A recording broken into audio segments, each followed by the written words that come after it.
Le deuxième point, c'est le vestimentaire. Le vestimentaire est très important parce que le vestimentaire reflète de manière extérieure la transformation qu'il y a eu à l'intérieur de nous.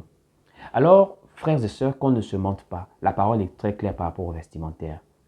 Bien que plusieurs personnes vont dire que Dieu ne tient pas compte de l'extérieur, Dieu voit le cœur, les gens vont aller prendre le passage de 1 Samuel qu'ils ont très mal interprété. Dieu ne disait pas par là qu'il ne faut pas bien s'habiller. Dieu faisait comprendre par là qu'on ne doit pas se limiter aux apparences.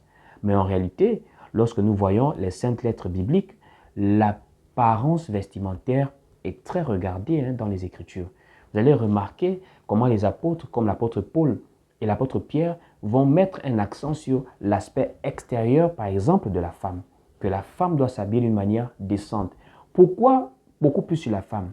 Ça ne veut pas dire que nous, les frères, nous, les hommes, on doit se vêtir comme on veut.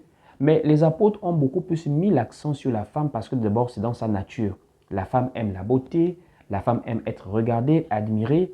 Et c'est justement par rapport à sa nature parce que pour être en mariage, il faut qu'elle soit admirée par un homme qui viendra l'épouser. Donc, le fait déjà qu'elle se sait admirer, regarder, elle veut chercher à être belle. Et par rapport également à sa morphologie, la femme est beaucoup plus, voilà, généreuse physiquement par rapport à l'homme. Ainsi, nous remarquons que les apôtres mettent l'accent par rapport à tous ces aspects. L'aspect de la beauté de la femme, pour qu'elle puisse faire attention à l'aspect extérieur, à ne pas être vulgaire, à ne pas être indécente.